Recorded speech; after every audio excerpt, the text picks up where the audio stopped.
Kemudian saya juga sering jadi pengajar untuk digital marketing. Kalau pengajar rutin saya ngajar di JMT Institute, sebuah institut untuk khusus properti, saya ngajar digital marketing di situ.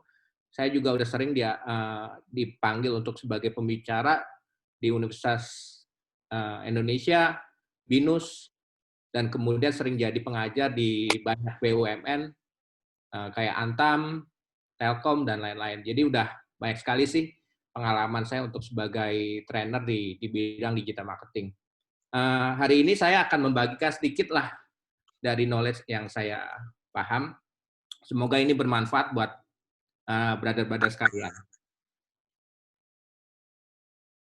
Nah, ini adalah klien-klien yang dari perusahaan saya, FMG kita, saya punya klien udah cukup banyak. Ada Osram, Pertamina, United Tractor, UNICEF, GoFood, Sinarmas, Agung Podomoro, Bank BTN, dan masih banyak klien-klien lainnya. Jadi ini sedikit dari pengalaman perusahaan yang saya bangun. Oke, kita langsung mulai ya. Jadi pertanyaan pertama, gimana sih cara mulai digital marketing? Nah, ini saya akan ngajarin yang paling fundamental dulu nih, supaya mindset-nya ini nggak salah. Digital marketing itu apa sih? Jadi saya ingin memberikan mindset yang benar. Nah, jadi banyak orang yang nggak paham, mereka menganggap dengan digital marketing tiba-tiba usahanya bisa langsung melejit besar, omsetnya langsung naik 10 kali lipat. Nah, sebenarnya digital marketing itu sebenarnya adalah faktor kali. Apa yang dimaksud faktor kali? Jadi sebenarnya digital marketing itu alat untuk mendongkrak bisnis kita. Artinya apa? Bisnis kita ini harus baik dulu. Jadi digital marketing itu bukan faktor tambah, tapi faktor kali. Jadi kalau bisnis kita memiliki pelayanannya jelek, produknya itu jelek, mau di digital marketing kayak apa juga nggak akan naik. Karena minus 1 dikali 10 jadinya minus 10. Tapi kalau 1 dikali 10 hasilnya 10. Jadi kalau bisnis kita itu memiliki nilainya minus, misalnya pelayanannya jelek, segala macamnya jelek, produknya jelek, justru dengan digital marketing bukannya makin bagus, makin jelek, karena nggak ada yang bisa dipromosin dari produk kita gitu. Jadi paling penting adalah dari sisi bisnisnya kita dulu nih harus dibenahi. Kalau bisnis kita udah bagus, bisnis kita udah punya produk yang bagus, jasa pelayanan yang baik, dengan digital marketing kita otomatis akan bisa berkembang dengan cepat. Tapi kalau bisnis kita masih buruk, justru kita harus perbaiki bisnis kita dulu. Ini yang penting yang harus diketahui.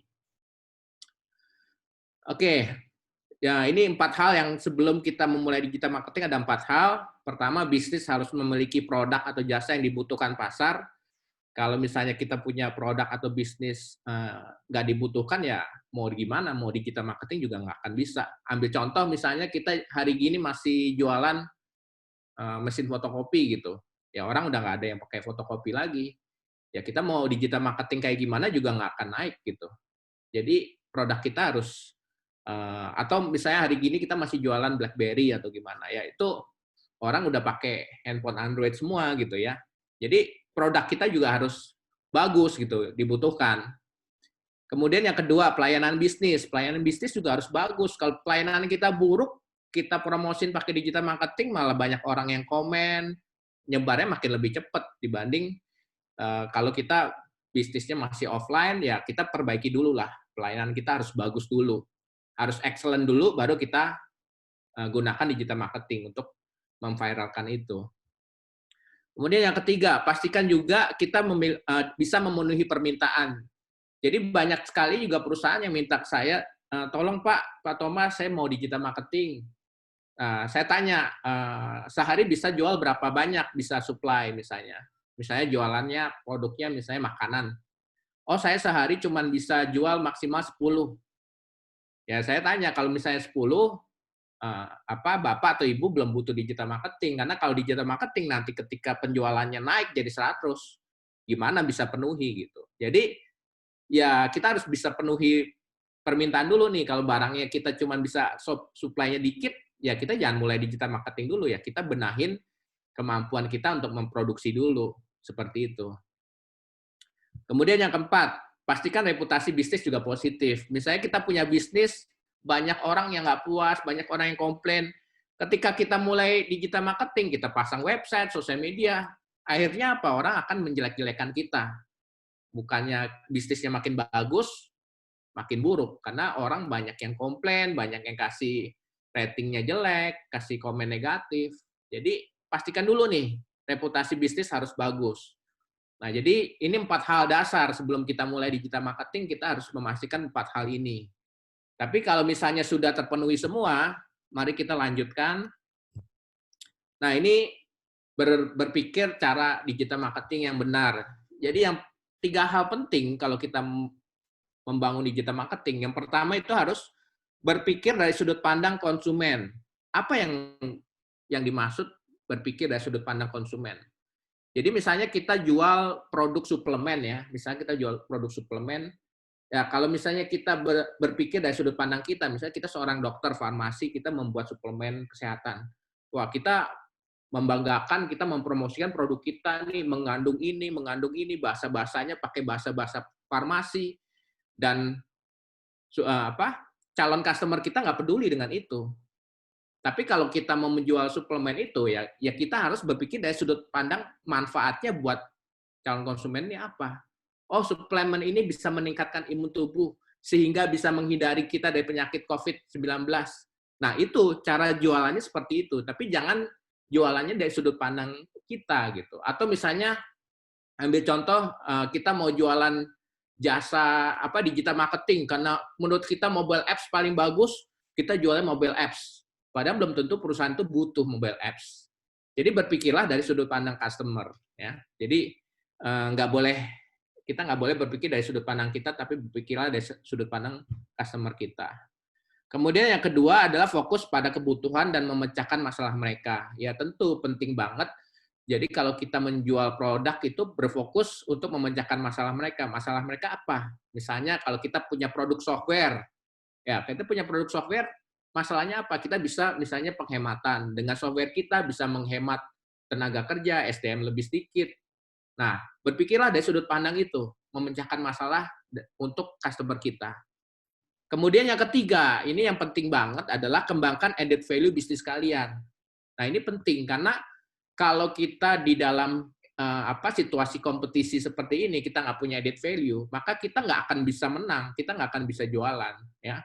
Jadi caranya untuk mengembangkan added value gimana sih?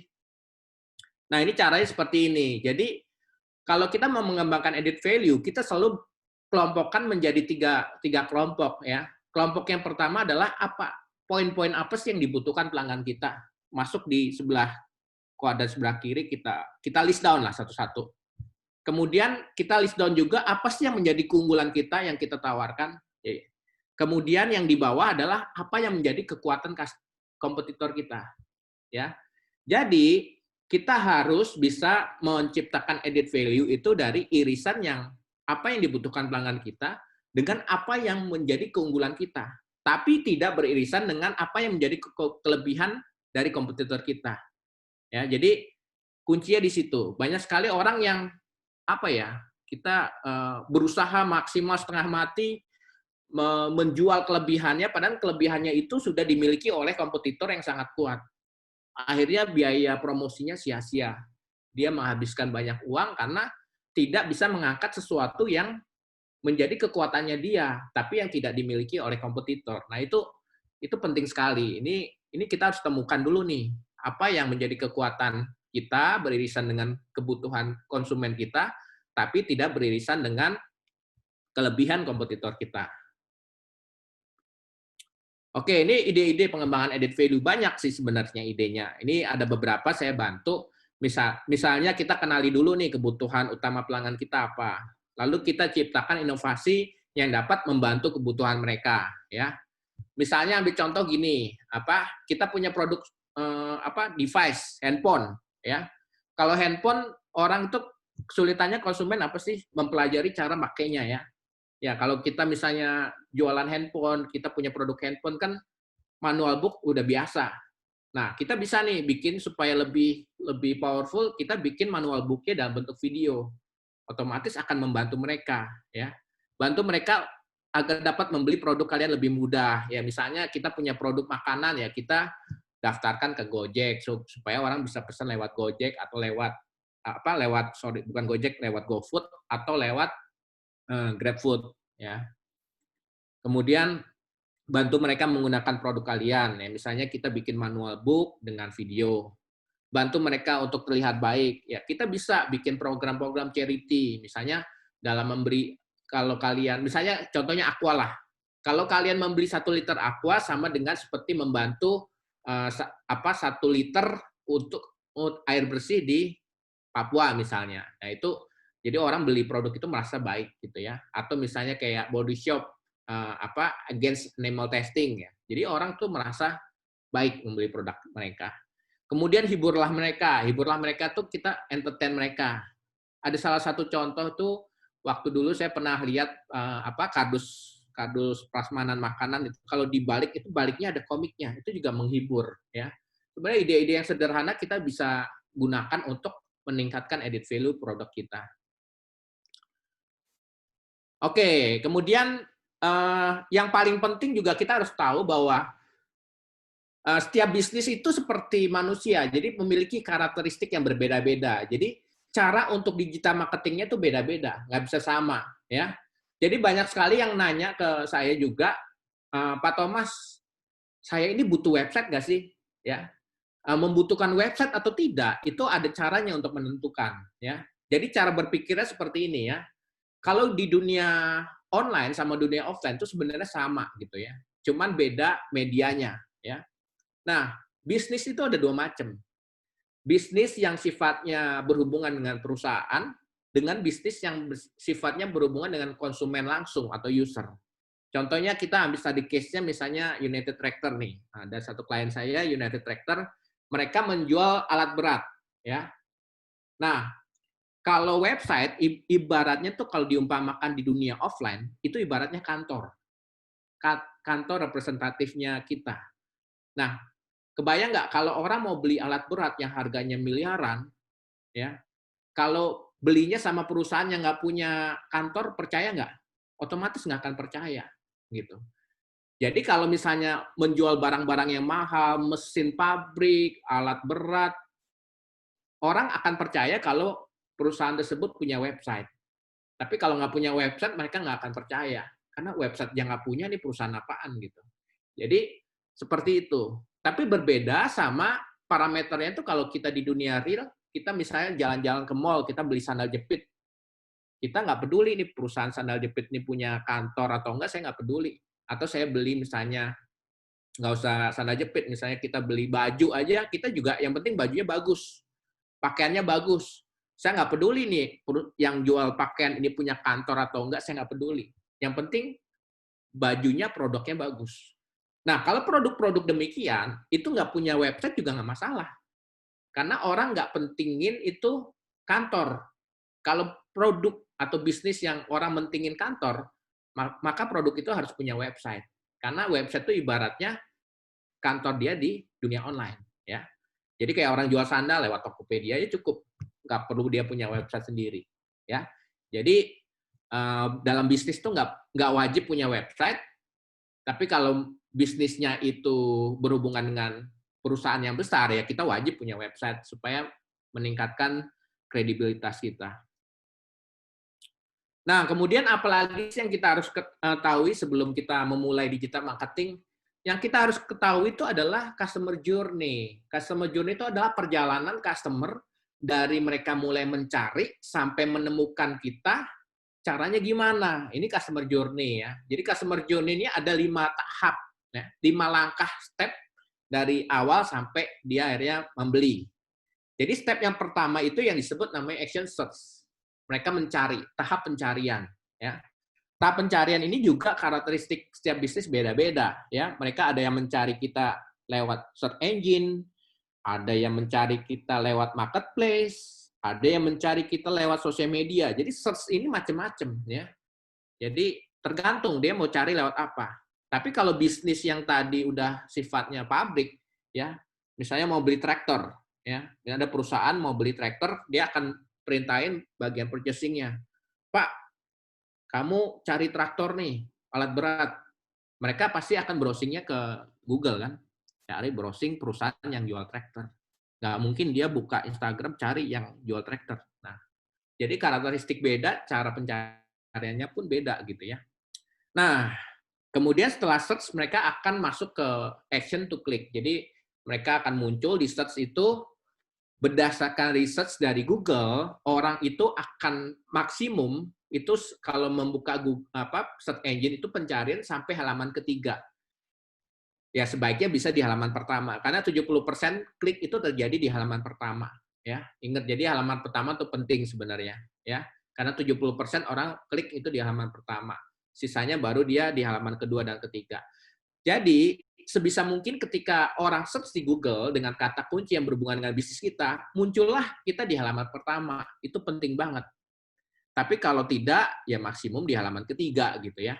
Kalau udah di halaman keempat itu udah hampir jarang banget lah orang masuk search sampai ke halaman keempat gitu. Nah, kemudian berikutnya adalah comparison. Nah, sama ini sebenarnya manusia itu di dunia real sama di dunia online itu sama karakteristiknya karena sama-sama manusia. Ya, kalau kita zaman dulu pergi ke Mangga 2 mau cari komputer, kok kalau komputer spek ini harganya berapa? Oh, spek ini harganya 5 juta. Mungkin nggak kita tiba-tiba langsung beli, oh iya, saya 5 juta saya beli gitu. Nggak mungkin. Kita pasti cek toko sebelah. Tanya lagi, ini harganya berapa kok. Jadi bandingin. Toko-toko kalau bisa dikelilingin tuh, satu Mangga 2 dikelilingin semua. Sampai dapat harga terbaik. Nah, hal itu terjadi juga di dunia online. Nah, yang disebut tahap comparison. Ya, tergantung kalau mereka dari search engine mereka mencari website lain untuk perbandingan. Atau kalau di marketplace mereka mencari seller lain. Kalau di sosial media mencari account lain, ya kan? Tergantung mereka cari di mana. Dibandingin semua, cari harga yang terbaik, spek yang terbaik, sampai masuk ke tahap keempat. Tahap keempat mereka mencari namanya review. Mereka baca tuh review konten dari customer-nya kita, komennya gimana, reviewnya gimana.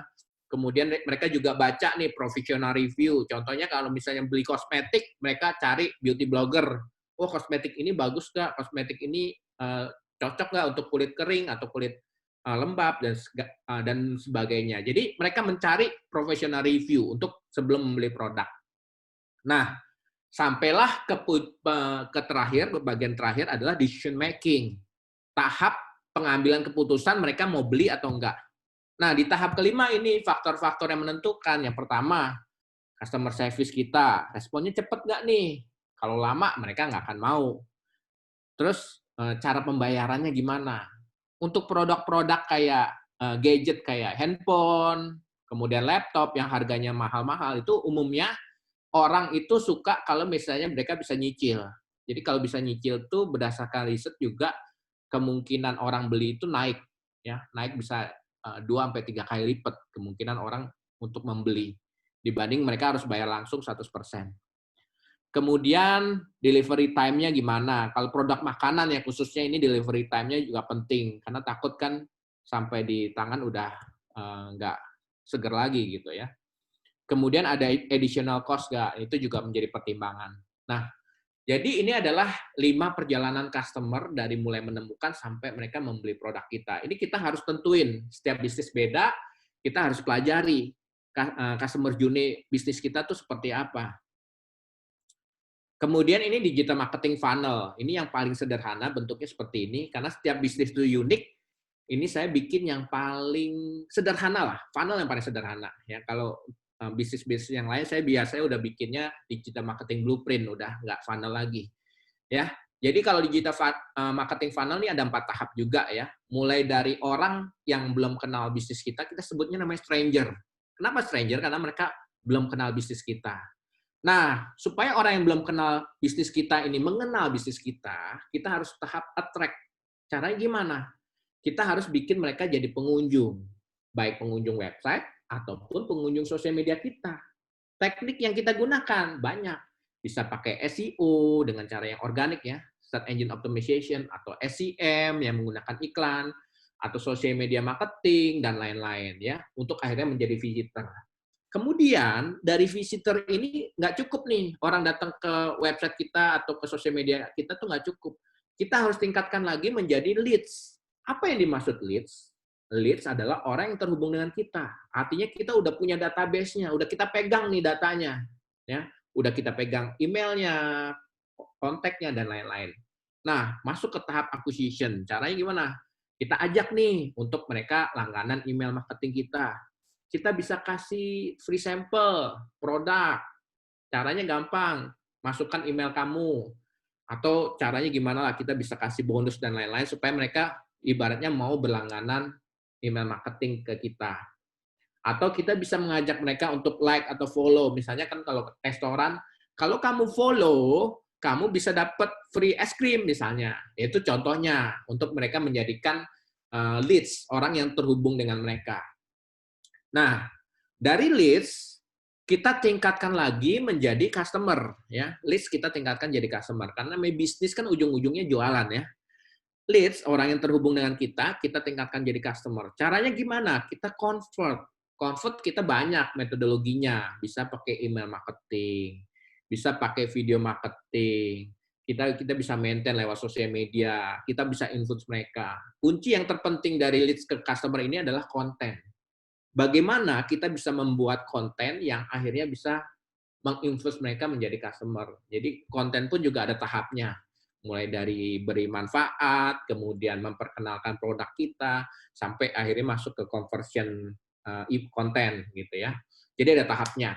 Nah, ini panjang. Ini nanti bisa satu sesi khusus kalau dari leads ke customer tuh ada tekniknya. Kita bisa bikin satu webinar sendiri untuk mempelajari gimana leads untuk jadi customer. Itu ada teknik yang disebut namanya CRO, Conversion Rate Optimization. Jadi ada caranya tuh untuk meningkatkan conversion tuh ada tekniknya. Tapi itu bisa jadi satu webinar khusus sendiri karena cukup banyak knowledge di situ. Nah, kemudian dari customer ini kita delete lagi menjadi promoters, ya. Caranya gimana? Kita buat mereka loyal, ya. Kita bikin loyalty program, kita bisa bikin activation program, kita bisa menjadi pendengar yang baik, memberikan feedback ke member dan lain-lain. Supaya tujuannya mereka loyal, jadi yang disebut namanya promoters atau brand advocate. Contohnya kalau misalnya Grab ya kan, kalau GrabFood kita belanja kita dapat poin misalnya, OVO dapat poin. Nah, itu tujuannya untuk kita menjadi customer yang loyal. Nah, kemudian di dalam digital marketing ini ada dua ilmu yang sangat besar ya. Yang pertama search engine marketing, yang kedua social media marketing. Ini ada dua ilmu yang sangat besar di dalam digital marketing ya. Nah, keduanya itu punya persamaan dan perbedaan dan karakteristiknya beda dan untuk setiap bisnis itu menggunakannya caranya beda-beda, nggak bisa sama ya. Jadi ini akan agak kompleks tapi saya akan jelaskan. Search engine marketing itu objektif utamanya itu untuk lead generation, lead acquisition, marketing conversion, getting a new customer.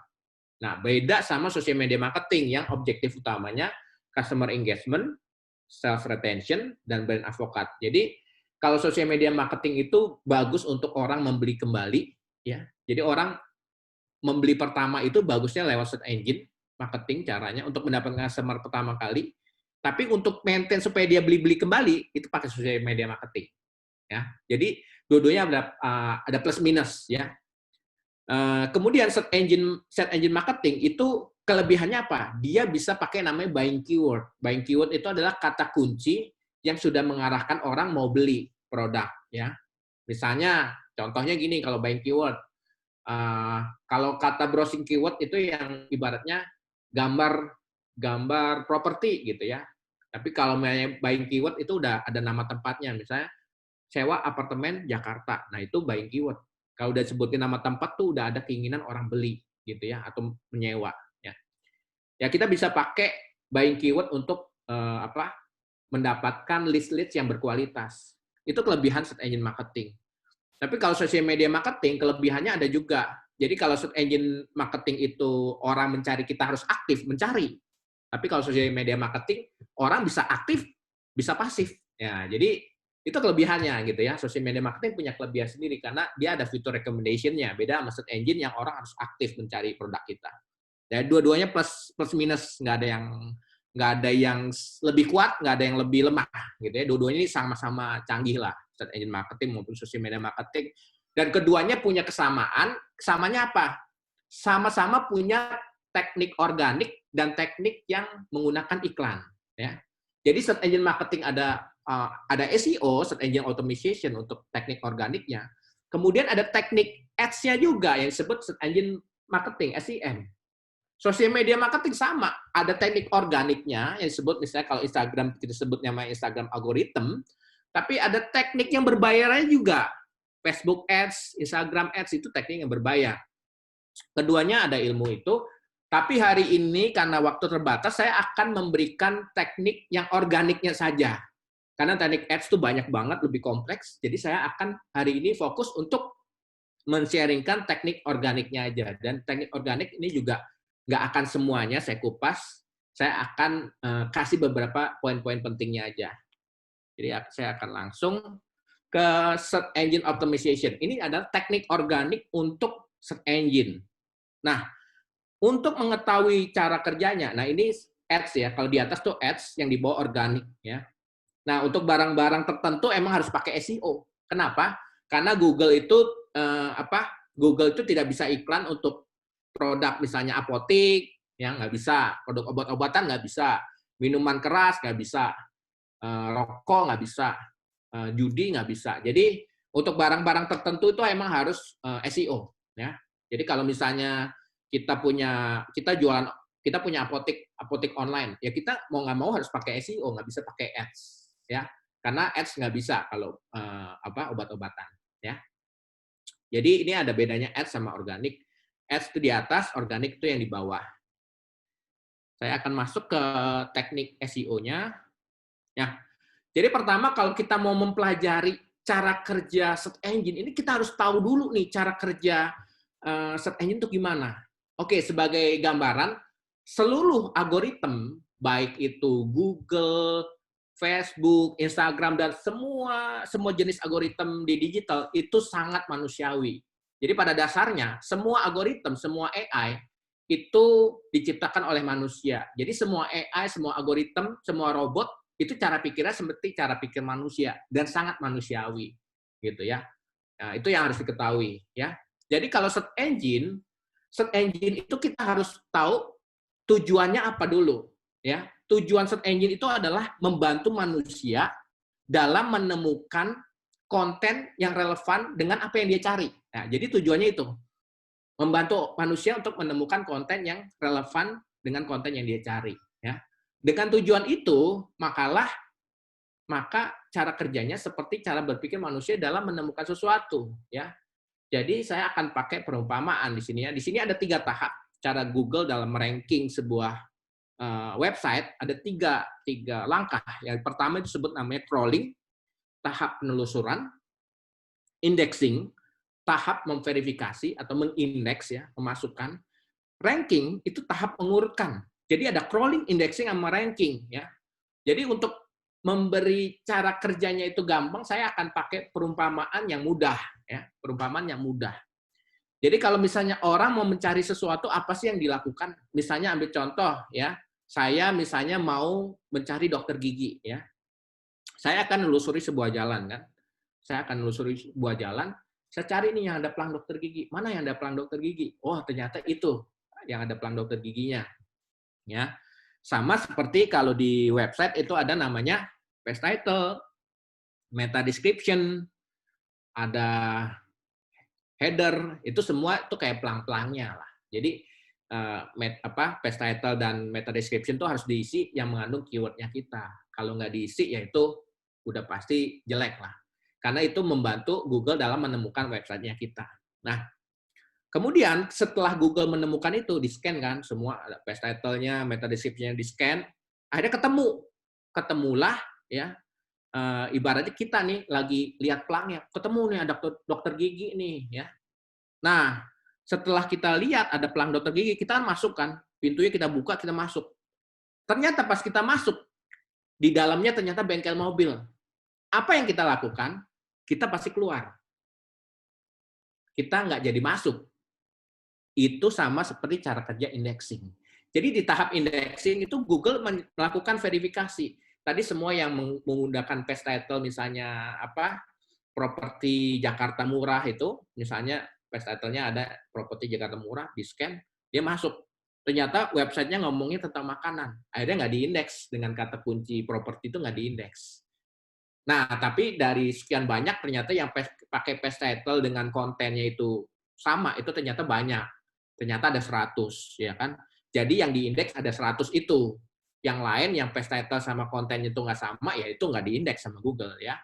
Jadi kontennya dilihat relevan, berarti diindeks. Wah, keyword-nya sama, keyword-nya judulnya sama, kemudian kontennya juga mengandung keyword itu, berarti pembahasannya relevan, berarti diindeks. Nah, setelah diindeks, kan ada 100 website tuh yang menggunakan misalnya apartemen murah Jakarta. Nah, gimana Google meranking dari urutan 1 sampai urutan ke 100? Caranya gimana? Itu yang disebut tahap ranking. Nanti saya akan jelaskan cara parameternya gimana, ya. Nah, ini yang tadi saya bilang namanya page title. Page title tuh munculnya di mana sih? Kalau kita buka browser, itu di atas browser tuh ada tulisan tuh, yang misalnya apartemen murah di Jakarta Barat. Nah, itu adalah page title, ya. Itu page title-nya. Nah, ini kalau dicari nih apartemen murah di Jakarta Barat, munculnya tuh ada mamikos.com ya. Kenapa? Karena dia udah optimize banget ya kan. Sewa apartemen di Jakarta murah. Nah, page title itu yang paling penting apa sih? Page title itu kalau kita mau optimasi, itu setiap halaman tuh harus relevan. Jadi optimasinya gimana? Kita punya website nih, misalnya kita punya bisnis jual beli properti atau sewa apartemen ya. Nah, sewa apartemen kan kita punya banyak nih. Ada apartemen yang di Jakarta Barat yang disewain, ada yang di Jakarta Timur, ada yang di Bekasi, ya kan? Nah, setiap halaman itu page title-nya harus relevan. Nah, yang paling celakanya apa? Paling celakanya kalau kita pakai web developer-nya tuh nggak ngerti SEO. Itu celakanya. Celakanya gimana? Paling umum kalau kita lihat website kan ada tuh page title-nya welcome to my website. Nah, itu celaka. Karena welcome to my website tuh nggak mengandung keyword apa-apa yang bisa membantu bisnis kita. Nah, celaka itu ya. Nah, itu yang pertama. Kemudian yang kedua, ya, kalau misalnya developer yang nggak ngerti SEO juga, page title-nya itu semua sama. Dari halaman homepage sampai halaman dalam semuanya sama. Mereka nggak ganti-ganti. Nah, itu juga bahaya. Jadi kalau kita mau optimal secara SEO, makanya page title itu sama konten itu harus relevan. Jadi kalau kita bisnisnya apartemen, ya, bisnisnya sewa apartemen, kita pas kontennya itu apartemen murah Jakarta Barat, berarti kontennya tentang apartemen di Jakarta Barat. Tapi pas kita menjual kontennya itu tentang apartemen di Jakarta Timur, maka page title-nya semua harus apartemen murah di Jakarta Timur. Kita punya list down atau listingnya itu apartemen murah Bekasi, berarti page title-nya harus apartemen murah Bekasi juga, gitu. Jadi page title itu harus relevan sama konten yang ada di halamannya. Nggak boleh page title itu dihajar sama semua halaman, itu bahaya, gitu ya. Kemudian ada namanya meta description. Meta description itu apa sih? Meta description itu yang muncul kalau di search di bawah ini. Jadi di sini ada sewa apartemen Jakarta Murah. Kalau yang di bawahnya keterangannya tuh sewa apartemen Jakarta Murah, sewa langsung dari pemilik dan lain-lain, itu namanya meta description. Itu kita masukin di halaman tag HTML-nya kita. Tapi kalau misalnya kita nggak masukin di tag HTML, maka kalau nggak ada meta description-nya, Google secara otomatis ngambil dari paragraf pertama. Ya. Jadi paragraf pertama kita harus mengandung keyword yang berhubungan dengan kita. Kalau nggak ya meta description kita isi. Sebenarnya meta description itu wajib untuk diisi supaya SEO kita optimal seperti itu. Kemudian ada breadcrumb. Breadcrumb itu apa sih? Kalau di halaman website kan suka ada yang penunjuk halaman ya. Ada home, sewa apartemen murah, sewa apartemen murah Jakarta Barat. Penunjuk halaman itu breadcrumb. Itu juga membantu secara SEO. Oke, kemudian tahap ranking ya. Tadi kan kita udah bicara ya dari 100 website itu relevan. Gimana sih Google dalam ranking? Itu parameternya banyak. Saya akan jelaskan di sini ada beberapa parameter aja karena banyak sekali ya caranya. Saya cuma ajarin beberapa saja. Yang pertama adalah Google PageRank. Apa sih yang dimaksud Google PageRank? Jadi kalau website tuh diibaratkannya sama kayak manusia. Ya, manusia itu kan ada manusia yang tidak dikenal sampai manusia yang terkenal banget, ya. Misalnya saya misalnya manusia yang biasa gitu ya. Orang yang terkenal banget misalnya Presiden Jokowi itu terkenal banget. Sama kayak website, saya bikin website, terus ada lagi websitenya detik.com. Nah, detik.com itu kayak ibaratnya kalau di dunia real, website yang terkenal itu ibaratnya kalau orang terkenal tuh misalnya Presiden Jokowi atau misalnya Anas Monica gitu atau Cristiano Ronaldo itu kan website ibaratnya orang yang terkenal. Nah, detik.com kemudian apa google.com itu website-website yang terkenal lah ibaratnya gitu. Nah, Google PageRank itu untuk mengukur tingkat ketenaran sebuah website. Jadi ada ukurannya dari 0 sampai 10. 0 itu biasanya ukuran untuk website baru. Jadi kalau kita muncul website baru, kita dapat PageRank itu pasti 0, ya, 0 dulu. Kalau udah lama, trafficnya udah mulai tumbuh, bisa naik jadi 1. Kalau udah trafficnya makin banyak lagi, bisa 2. Sampai akhirnya 10. Tapi 10 itu hanya website yang trafficnya udah jutaan, baru bisa PageRank-nya 10. Ya. Jadi parameter Google PageRank itu ada 3. Ya. Ada 2 sebenarnya, major dan minor. Yang majornya itu ada 3. Pertama, total web traffic-nya berapa. Ya. Web traffic-nya banyak nggak? Kemudian konsisten nggak traffic-nya? Jangan naik turun ya. Bulan ini 1 juta, bulan depan 0 gitu kan. Wow, grafiknya naik turun gitu ya, nggak stabil. Itu PageRank-nya juga jelek. Atau new dan returning visitor-nya gimana? Pengunjung baru dan pengunjung yang lama yang kembali lagi. Jadi parameternya ini dua-duanya penting ya. Kalau pengunjung baru berarti pertumbuhannya bagus, naik ya, ada pengunjung baru. Kalau ada pengunjung yang lama, berarti parameternya Google melihat, wah ini websitenya baik. Karena orang sudah masuk ke websitenya mau balik lagi gitu ya. Jadi dua-duanya ini harus ada gitu ya. Kemudian secara minor factor-nya juga berapa lama orang berada di website itu juga diukur sama Google ya. Kalau orang lama berarti dianggap lebih bagus gitu.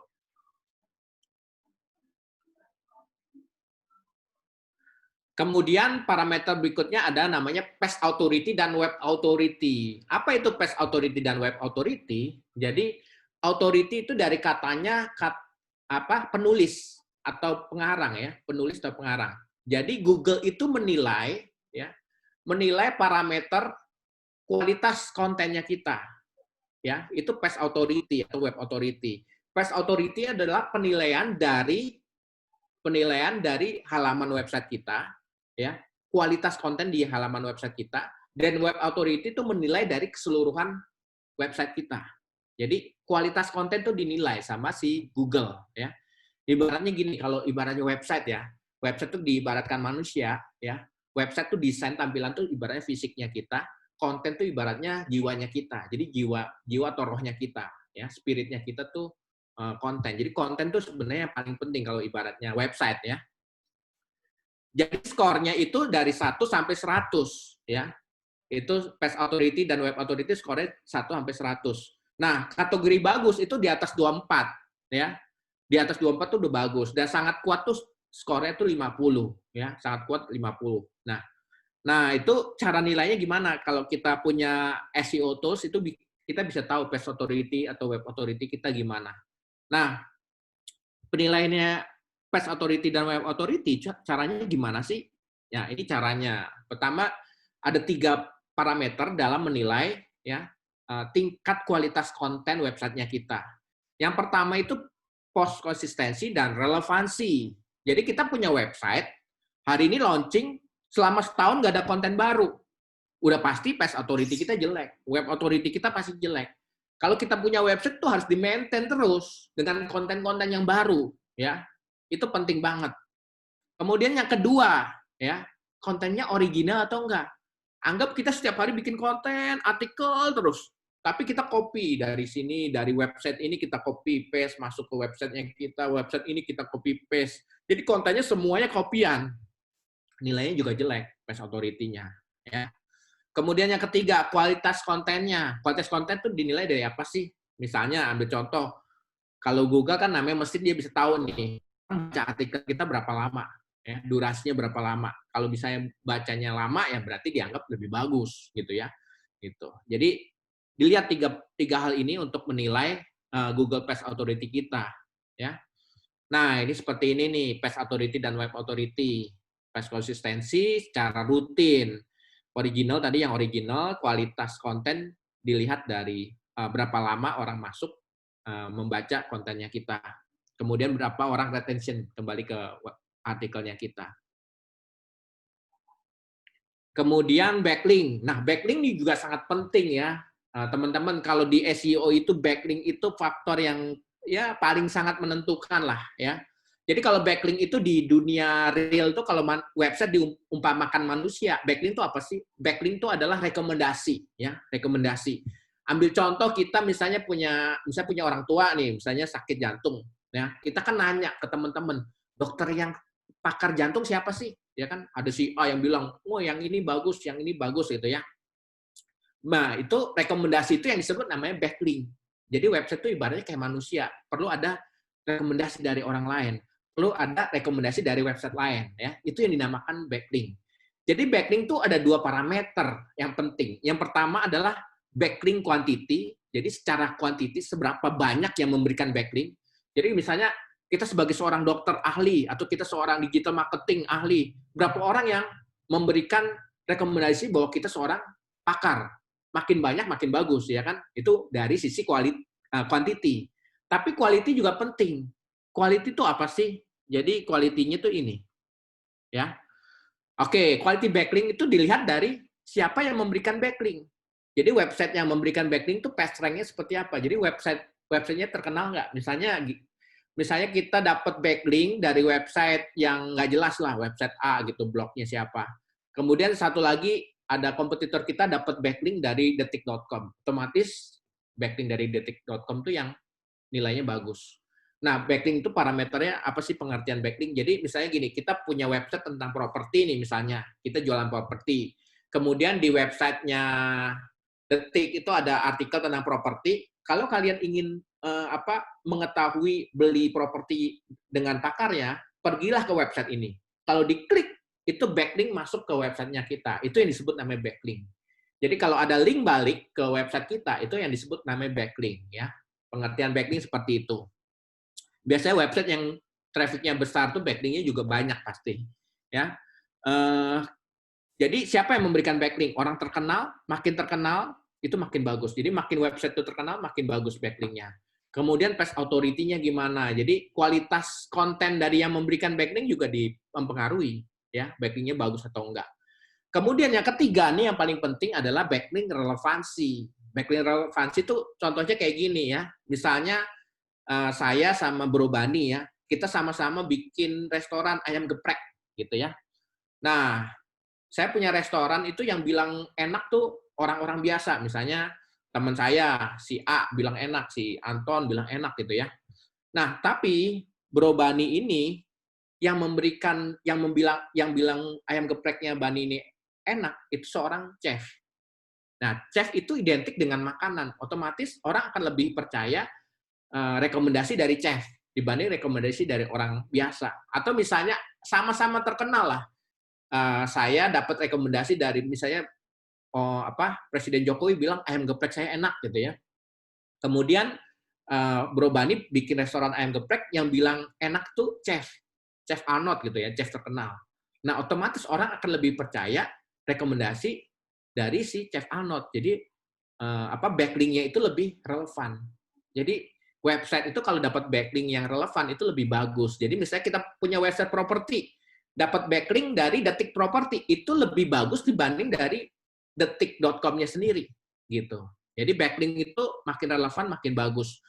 Beda sama SEO zaman dulu. Kalau SEO zaman dulu tuh nggak perlu relevan. Ya saya ingat saya dulu main di tahun 2005 2006 itu saya main jadi internet marketer. SEO gampang banget. Bikinnya backlink sebanyak mungkin. Kita dulu banyak ada namanya website gratis, kemudian iklan baris, iklan gratis, dan lain-lain. Kita pasang backlink, 500 backlink. Oh udah, SEO-nya langsung naik. Tapi zaman sekarang udah nggak bisa. Zaman sekarang tuh backlink dilihat dari sisi kualitasnya, bukan lagi dari kuantitas. Ya, kualitas juga penting gitu ya. Jadi quantity dikali kualitas itu baru jadi parameternya Google yang sekarang. Kemudian kita membuat namanya ekosistem backlink. Ekosistem backlink ini penting ya. Jadi kalau orang-orang SEO itu biasa punya website banyak. Jadi dia punya ternak, ya, ternak website. Kalau orang sosial media ternak akun, ya kalau orang punya SEO itu biasa ternak website. Ternak website itu punya website banyak, kemudian di-maintain sama dia, ya. Jadi mereka punya banyak website, kemudian dia bikin namanya ekosistem backlink, ya. Yang disebut ada tier 1, tier 2, tier 3, ya. Tier 3 itu ibaratnya kayak orang rakyat jelata lah, orang biasa lah. Nah, orang biasa memberikan referensi pada orang yang lumayan terkenal. Orang yang lumayan terkenal memberikan referensi lagi kepada orang yang terkenal. Itu disebut tier 3, tier 2, dan tier 1. Tier 3 itu di-maintain dengan konten-konten yang nggak perlu original lah, copy paste juga bisa, gitu ya. Memberikan teknik ke website tier 2-nya mereka, ya. Website tier 2-nya mereka memberikan backlink lagi ke website tier 1-nya mereka. Website tier 1 yang benar-benar di-maintain dengan konten yang bagus, yang berkualitas. Akhirnya website tier 1 itu yang memberikan backlink ke website kliennya dia. Akhirnya website kliennya dia yang memiliki SEO paling bagus. Nah, itu cara kerja SEO seperti itu. Makanya biasa kalau kalian hubungan dengan SEO spesialis, mereka biasa punya website banyak gitu yang mereka ternak. Ini sedikit tentang SEO ya. Sebenarnya parameternya banyak ya. Ada user friendly websitenya, kemudian websitenya itu loading time-nya seberapa, itu juga mempengaruhi SEO ya. Jadi kalau kita punya website harus dioptimize tuh. Biasanya kalau di homepage tuh ada header berat segala macam, itu harus diganti image-nya ringan segala macam. Itu SEO parameternya banyak sekali. Jadi saya hanya mengajarkan beberapa aja. Kalau misalnya mau belajar lebih dalam lagi, itu bisa sesi 1 hari doang untuk belajar SEO. Nah, ini ada beberapa aplikasi SEO yang terbaik di dunia. Jadi pertama ada Moz. Moz ini bagus banget. Moz itu yang menciptakan tadi Page Authority sama Web Authority itu yang menciptakan Moz, ya. Kemudian ada Ahrefs. Ahrefs juga terkenal. Kemudian ada Neil Patel, ini juga bagus banget. Jadi ini tiga-tiganya the best SEO engine. Mereka dipakai untuk scan website-nya kita. Jadi website itu kayak di-scan semua nih, kekurangan SEO-nya apa, nanti dikasih tahu semua. Ini harus perbaikin ini gitu ya. Kemudian mengecek peringkat website kita dengan keyword ini udah peringkat berapa, keyword ini peringkat berapa, itu pakai SEO tools ya kan. Kemudian mengukur kualitas backlink. Jadi kalau kita mau bayar orang ya untuk kasih backlink, kita ukur nih skor backlink-nya berapa nih untuk website kita. Kalau skor backlink-nya bagus baru kita pakai gitu ya. Kemudian mengukur Google PageRank, Google Page Authority, Web Authority, ini semua pakai SEO tools. Kemudian mengukur tingkat original konten kita juga pakai SEO tools juga. Jadi ini tools-tools yang kita bisa pakai. Tapi kalau bahas tools ini akan sangat lama karena ini ada dashboard-nya, ada teknik-tekniknya. Jadi hari ini saya nggak akan bahas SEO tools, kita pas aja di sini. Nah, kita udah belajar tadi sedikit ya cara untuk optimasi dari sisi search engine. Sekarang saya mau mengajarkan optimasi dari sisi Instagram. Nah, Instagram ini lebih menarik lagi dari optimasi dari Google ya. Ini lebih menarik lagi karena orang bisa kalau Google tuh harus menemukan secara aktif, orang harus mencari. Kalau Instagram ini ada cara rekomendasi. Jadi kita bisa menjadi orang terkenal lewat Instagram dengan cara yang organik gitu ya. Nggak perlu menggunakan ads pun juga bisa gitu. Nah, saya akan jelaskan teknik optimasi Instagram ya. Jadi pertama ada yang aktif. Aktif itu tadi seperti cara kerjanya seperti Google. Jadi mereka search, kita optimasi search-nya kita. Kemudian pasif. Orang menemukan kita secara pasif itu artinya dengan cara Instagram recommendation ya. Merekomendasi untuk memfollow user account-nya kita atau membuka kontennya kita ya. Kemudian ada teknik langsung, ada teknik berantai. Nanti saya akan jelaskan semua di belakang. Nah, Instagram algorithm optimization. Jadi Instagram algorithm itu adalah cara penilaian Instagram untuk dapat memenangkan akun mana yang akan muncul baik dalam pencarian aktif maupun rekomendasi Instagram ya. Jadi optimasinya banyak ya. Pertama dilihat dari relevansi, kemudian yang kedua dari engagement, dari duration, dari retention, dari relationship ya, relasi akun kita dengan mereka. Ini 5 parameter ya. Saya akan jelaskan di belakang biar lebih jelas cara kerjanya. Nah, ini yang pertama search ya. Tahap search itu ada 3, search itu ada 3. Yang pertama account. Orang mencari account. Account tuh dilihat dari 3 hal. Pertama, relevan nggak dengan kata kuncinya. Misalnya ketik digital marketing itu akan muncul semua akun Instagram yang pakai nama digital marketing. Kemudian yang kedua, parameternya apa? Akun itu memiliki skor engagement dan retention yang lebih baik, akan muncul di atas. Kemudian memiliki hubungan dengan kita itu juga dimunculkan di atas. Jadi kalau akun yang memiliki hubungan dengan kita itu akan muncul paling atas dibanding yang belum memiliki hubungan dengan kita. Kemudian selain itu ada orang mencari hashtag. Jadi orang itu ada yang follow account, ada yang follow hashtag. Kalau account itu dia follow personalnya. Kalau hashtag itu mereka memfollow topiknya, ya. Jadi memfollow topiknya. Kalau follow hashtag juga bisa ya. Jadi hashtag itu ada cara rankingnya, ya. Pertama relevan sama keywordnya dengan apa yang kita ketik. Kemudian yang populer atau trending. Jadi banyak orang yang pakai hashtag itu akan muncul di atas tuh. Jadi kalau misalnya ada 1 juta orang yang pakai hashtagnya itu, berarti munculnya bisa di atas. Karena itu dianggap trending. Kalau zaman dulu kan kita tahu di Twitter kan ada namanya trending topic, ya. Trending topic berarti banyak orang yang pakai hashtag tersebut, ya. Zaman dulu saya punya jasa namanya untuk ningkatin atau menjadi trending topic, itu bisa. Untuk supaya jadi trending topic di Twitter, saya punya jasanya juga zaman dulu seperti itu. Kemudian untuk hashtag-hashtag yang terbaru juga muncul di atas. Ini untuk hashtag. Kemudian location. Kalau location itu yang menarik ya, pertama kata kunci, kemudian berapa sering orang mem-tag lokasi tersebut. Makanya biasa kalau mall-mall tuh paling banyak tuh munculnya di atas, karena orang lagi foto, selfie, lagi posting, dia tag di lokasi tersebut. Kemudian berdasarkan tag yang terbaru, itu yang muncul di atas. Nah, sekarang kita bicara tentang recommendation, Instagram recommendation, ya. Nah, Instagram itu pertama mereka merekomendasi account. Caranya gimana? Jadi kalau kita habis memfollow seseorang, ya misalnya kita follow nih, contohnya saya memfollow seorang tokoh namanya Ongki Hajanto, ya. Saya memfollow orang tersebut, nanti habis itu Instagram akan memberikan rekomendasi orang-orang yang memiliki konten-konten yang topiknya itu serupa. Gitu. Jadi konten-konten yang serupa dengan account yang baru saya follow itu akan diberikan rekomendasi kepada saya gitu. Jadi kalau kita mau optimal, sebaiknya kita punya konten itu punya satu topik yang khusus. Jangan kita topiknya ganti-ganti.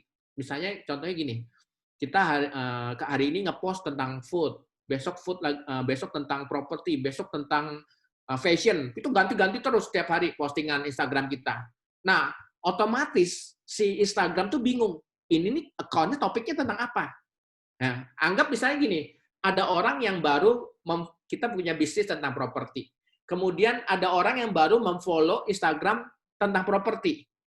Nah, otomatis account-nya kita, karena kita ini sebenarnya akun properti, tapi account-nya tuh kontennya macam-macam, otomatis kita nggak akan direkomendasi oleh Instagram. Misalnya, anggap contoh, misalnya ada 2 account lah. Account yang satu yang punya kita, bicaranya nggak melulu bicara properti. Yang satu, ini fokus banget tentang properti. Maka ketika ada orang yang baru memfollow account yang tentang properti, otomatis yang diberikan rekomendasi adalah orang yang fokus ngomongin tentang properti terus. Akan direkomendasi oleh si Instagram, dibanding kita yang ngomongnya ganti-ganti terus. Topiknya beda-beda terus. Jadi, sangat disarankan kalau kita punya Instagram, kita bikin namanya konten pilar. Jadi kontennya itu jangan macam-macam. Bikin 2-3 topik lah maksimal.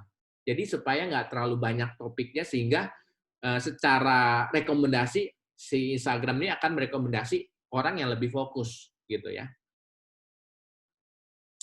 Kemudian habis itu ada Instagram akun rekomendasi juga, mereka memunculkan rekomendasi akun berdasarkan kemiripan topik dengan konten yang kita buka. Jadi misalnya kita lagi buka nih, kita lagi buka konten tentang digital marketing, ya. Tahu-tahu di saran untuk Anda tiba-tiba akunnya saya. Karena saya sering banget mempost konten-konten tentang digital marketing. Atau orang yang lagi buka konten tentang branding, tiba-tiba diberikan rekomendasi untuk mempost postingan saya. Karena saya juga sering mempost konten-konten yang tentang branding juga, gitu. Jadi, itu yang Instagram memberikan rekomendasi berdasarkan topik, kemiripan topik yang konten yang sedang kita buka. Jadi misalnya ada orang yang buka konten tentang properti, kalau misalnya akunnya kita kontennya properti terus, bisa aja Instagram kita diberikan rekomendasi supaya mereka memfollow akunnya kita juga, gitu ya. Seperti itu. Ini cara yang langsung seperti itu. Kemudian ada juga Instagram Content Recommendation. Nah, Instagram Content Recommendation itu munculnya di mana sih? Kalau kita klik search ya, di bawah kan ada tombol search. Nah, itu akan dimunculkan konten-konten yang direkomendasi oleh si Instagram berdasarkan dengan konten-konten yang sering kita lihat, ya. Konten yang sering kita follow atau konten yang sering kita lihat. Jadi misalnya kita suka membuka misalnya konten-konten tentang mobil. Kita suka buka nih konten-konten tentang mobil. Besok-besok pas kita search, itu akan muncul konten-konten mobil semua tuh. Nah, sebenarnya algoritma ini bukan algoritma yang baru. Kalau kita ingat zaman dulu kita buka websitenya eBay, itu algoritmanya juga sama, ya. Saya misalnya buka eBay, saya lagi search, misalnya saya search tentang kartu basket gitu ya, atau misalnya tentang kontennya tentang sepatu basket misalnya gitu ya. Saya buka di eBay, besok ketika saya buka lagi eBay-nya itu benar-benar identik dengan apa yang saya buka sebelumnya. Isinya tentang basket semua. Jadi setiap orang buka websitenya eBay itu kontennya beda-beda. Itu benar-benar custom sesuai dengan orang yang dia suka. Nah, ternyata algoritmanya eBay ini diadapt sama si Instagram. Instagram mengadap algoritmanya eBay yang zaman dulu itu. Akhirnya sama nih, kalau orang misalnya suka nih, misalnya ambil contoh ada temen yang di sini suka buka misalnya video TikTok, ya kan sekarang tuh ada tuh cewek-cewek yang suka TikTok nari-nari gitu ya. Kita buka gitu ya, sering buka itu. Besok-besok kalau kita klik search, ini munculnya cewek-cewek yang TikTokan semua isinya, gitu. Karena kita sering buka konten-konten yang misalnya cewek-cewek yang suka dance itu misalnya. Jadi dia si Google ini akan memberikan rekomendasi sesuai dengan konten yang kita sering konsumsi. Ya, itu cara kerjanya seperti itu. Kemudian ini cara rekomendasi berantai. Jadi kita udah belajar tadi rekomendasi langsung. Kuncinya kalau rekomendasi langsung berarti kita bikin konten yang memang topiknya itu relevan dan disukai oleh calon customer kita, ya. Jadi kalau kita misalnya bisnisnya properti atau bisnisnya saya digital marketing, saya bikinlah konten-konten digital marketing, bikinlah konten-konten tentang branding seperti itu. Nah, yang kedua kemudian ada namanya rekomendasi berantai. Apa yang dimaksud rekomendasi berantai? Seperti ini cara kerjanya ya. Misalnya saya punya Instagram kan si pemikir kreatif ya. Nah, kalau Instagram saya si pemikir kreatif ini di-follow oleh misalnya michaelyo.id ya. Nah, si Instagram tuh berpikir gini ya. Kalau misalnya si Michael Yo ini suka karena dia memfollow Instagram saya, si Instagram berpikir kira-kira berarti followernya Michael Yo ini akan suka juga dengan si pemikir kreatif. Jadi kalau kita di-follow sama seorang influencer, itu sangat berbahagia. Karena Instagram akan merekomendasikan followernya influencer itu untuk memfollow kita juga. Ya, itu yang disebut namanya rekomendasi berantai. Nah, itu yang cara paling cepat kalau kita mau menumbuhkan follower kita secara organik. Nah, ini cara yang benar-benar sangat dahsyat. Makanya kalau orang tiba-tiba dalam berapa bulan akunnya tadinya baru ratusan, tiba-tiba ribuan, itu caranya kayak gini. Dengan rekomendasi berantai. Jadi tekniknya ini adalah teknik yang paling organik tapi paling cepat. Nggak ada yang bisa ngalahin ya. Ini cepat ya. Nah, rekomendasi ada dua, rekomendasi account sama rekomendasi konten ya. Si Instagram akan merekomendasi ke followernya Michael Yo untuk memfollow saya, si pemikir kreatif. Atau Instagram merekomendasikan ke follower Michael Yo untuk membaca konten post si pemikir kreatif. Ya, itu rekomendasi berantai. Jadi caranya paling bagus adalah kalau kita mau berhasil dengan teknik rekomendasi berantai, buatlah konten-konten yang kira-kira ini disukai oleh banyak influencer. Kuncinya gitu. Ya, misalnya kita kita mau punya bisnis itu tadi misalnya saya digital marketing, berarti saya kira-kira konten-konten apa yang akan disukai oleh influencer-influencer yang di bidang digital marketing ya. Wah, saya bikin konten-kontennya yang bagus, berkualitas, tekniknya, ilmu-ilmunya juga jarang, unik, ya kan, sehingga mereka mau mem-follow Instagram saya, ya. Jadi saya bikin konten yang bagus, kemudian saya follow tuh. Ya, saya follow orang-orang itu yang tadi orang-orang digital marketing tadi. Karena gini, Instagram tuh punya parameter gini, kalau ada orang yang baru mem-follow kita, dia kasih signal, ada orang ini yang baru mem-follow kamu, kamu follow balik dong. Nah, itu Instagram tuh punya signal gitu. Nah, tapi kalau orang itu kontennya itu nggak relevan, itu Instagram juga bisa nggak merekomendasi. Nah, kalau saya mem-follow si influencer itu dan kontennya saya relevan, berarti signalnya kuat. Signalnya akan kuat untuk si Instagram itu merekomendasi dia untuk mem-follow balik saya, gitu. Jadi caranya gini ya. Ini cara mengukur kekuatan rekomendasi. Jadi rekomendasi itu ada power-nya juga. Jadi gini, orang yang jadi misalnya saya mem-follow si Michael Yo nih. Saya mem-follow Michael Yo, saya berharap supaya dia mem-follow balik. Nah, orang yang mem-follow dia banyak. Ada 1.000 orang yang mem-follow. Gimana sih Instagram merekomendasi supaya dia mem-follow balik saya? Caranya gimana? Nah, ini ada yang disebut namanya kekuatan rekomendasi. Yang pertama adalah seberapa besar relevansi antara konten topiknya si pemikir kreatif ini disukai oleh followernya dia. Kalau saya punya konten ini relevan dengan yang disukai oleh followernya si Michael Yo, itu pasti akan direkomendasi ke kontennya si followernya si Michael Yo. Kemudian seberapa sering atau seberapa lama si Michael Yo ini membaca konten post. Jadi kalau misalnya si Michael Yo ini sering baca konten saya, itu udah pasti dianggapnya si Michael Yo-nya aja suka nih. Berarti followernya pasti suka. Kemudian seberapa sering berinteraksi, ya, seberapa besar hubungannya, atau misalnya saya membuat live bareng dengan dia, itu juga bisa meningkatkan rekomendasi. Nah, jadi teknik ini saya sudah praktekkan sendiri.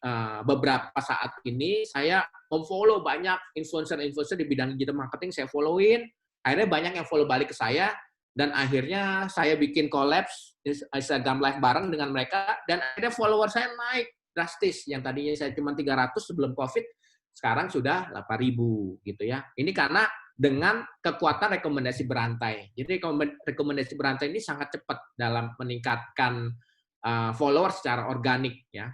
Nah, apalagi kalau kita punya konten itu emang disukai oleh banyak orang ya. Makanya kalau kalian tahu follower yang besar banget jutaan, misalnya ada ratusan juta, itu biasanya kayak Cristiano Ronaldo ya. Cristiano Ronaldo misalnya orang-orang yang di superstar sepak bola itu punya follower banyak. Cristiano Ronaldo, Messi itu punya follower banyak. Kenapa? Karena sepak bola itu salah satu konten yang punya interest tuh banyak gitu. Yang suka sama sepak bola tuh banyak. Sehingga follower dia udah pasti besar gitu. Contohnya ya.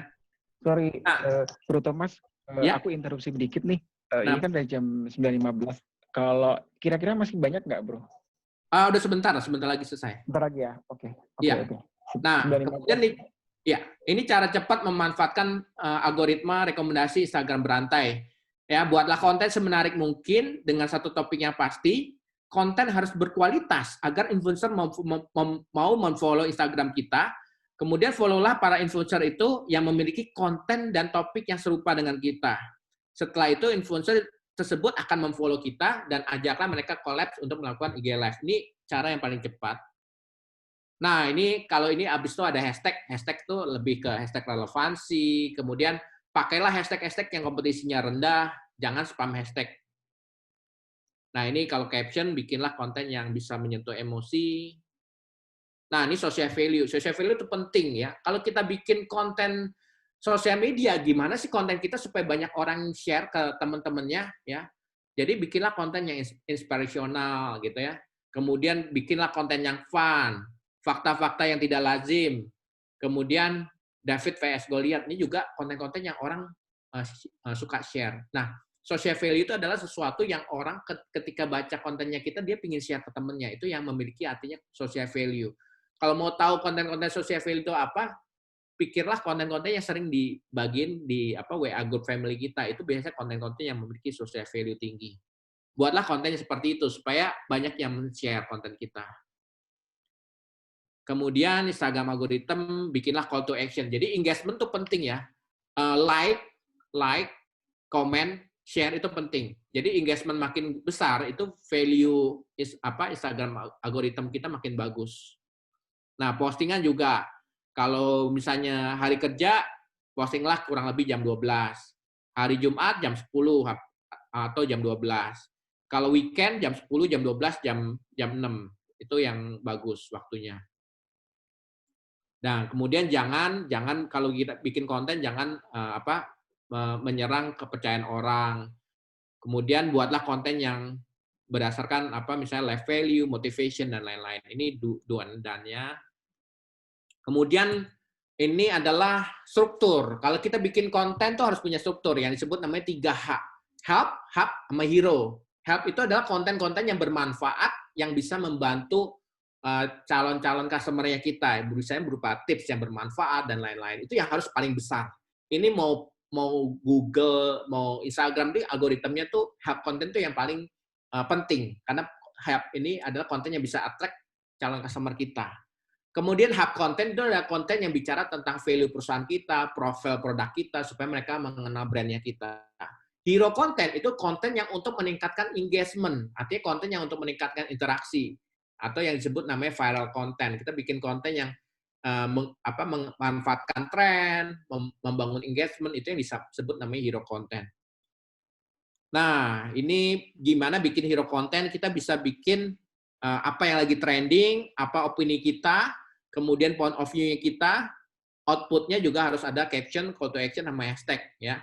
Nah, trending topic, call to action, sama shareable. Ini hero content ya. Hero content itu konten yang untuk meningkatkan Instagram algoritmnya kita. Nah, kalau mau cari hero content bisa buka link di sini. Itu langsung per detik apa yang lagi dicari orang paling banyak itu muncul dari linknya ini gitu ya. Ini contohnya kayak gini nih hasilnya ya. Nah, kemudian help content. Help content ini caranya gimana? Kita profiling dulu, kenalilah target audience kita siapa. Kemudian kita research konten-konten yang dari sumber yang terpercaya, baru kita kembangkan konten tips yang sesuai dengan kebutuhan mereka. Nah, best content post sample. Ini konten-konten yang saya buat, ini contoh-contohnya seperti ini ya. Nah, ini saya salah satunya konten yang saya buat, contohnya seperti ini, Instagram algorithm strategi. Nah, saya bikinnya juga pakai strateginya itu slide. Ini slide nih ya. Kenapa saya bikin slide ini? Karena Instagram itu membaca duration time. Semakin lama orang membaca postnya saya, itu nilai algoritma saya naik. Jadi saya bikinnya slide. Contohnya kayak gini. Gimana sih cara cari duit via online? Nah, saya bikin konten-kontennya seperti ini. Karena ini konten-konten yang bermanfaat, help content. Nah, ini saya bikin help content gini supaya bikin orang tuh belajar.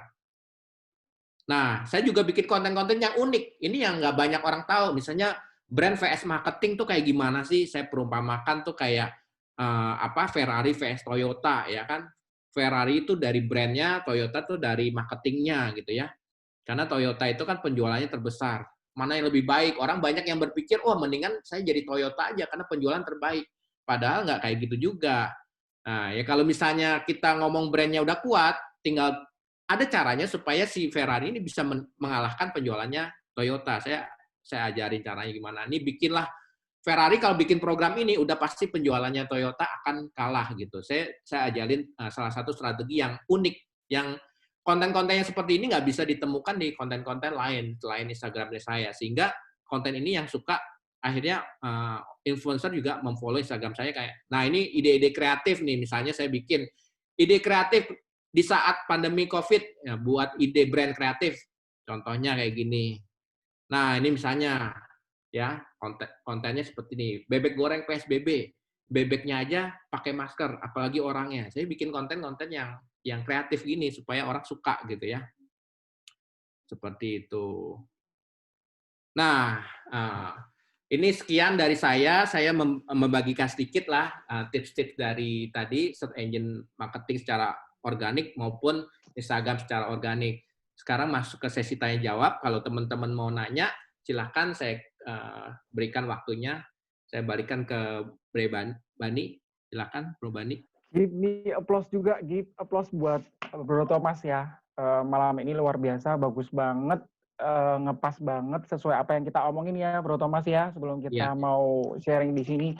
Namun gini, ini waktunya itu udah jam hampir setengah 10 malam. Terus Bro Halim juga nanti sebagai pastor dia akan membagikan sharing sedikit sebagai closing kalimat lah ya buat kita. Tapi gini, saya pengen dari Bro Thomas boleh nggak kesediaannya untuk minggu depan bisa dilanjutkan sedikit lagi karena tadi juga setelah saya kasih interupsi agak buru-buru juga ya. Banyak banget pertanyaan. Pasti teman-teman di sini juga pasti banyak banget pertanyaan. Tapi mungkin mengingat waktu, saya persilakan kepada 1 atau 2 pertanyaan tok untuk bisa menanyakan kepada Bro Thomas langsung. Mungkin di sini teman-teman yang akan bertanya. Boleh. Oke, silakan. Aduh, Anda lagi. Oke, silakan Bro Halim. Wah, thank you Bro Thomas. Ternyata saya nggak tahu ada orang jago digital marketing di Bundaran HI 12. Hebat. Ya kita udah tahu sih kita di properti ada beberapa yang kita pakai ilmunya itu udah ada. Cuma yang di Instagram itu saya mau tahu berarti balik lagi ke produknya kita sendiri ya Pak. Ya Bro ya. Jadi kalau kita ngambil dari orang lain pun itu kurang menarik ya. Jadi kita harus kreatif bikin sendiri ya. Betul, harus bikin sendiri, benar. Ya. Kalau ngambil orang lain ngopi itu namanya. Iya. Kalau ngambil dari orang lain itu berarti kadang-kadang orang udah tahu, oh ini ambil dari situ, jadi nggak menarik orang itu ya. Iya, benar. Konten makin menarik. Iya, tadi contoh-contohnya dari properti. Oke, berarti di multimedia itu diperlukan suatu orang yang mikirin kayak gituan setiap hari ya buat. Betul.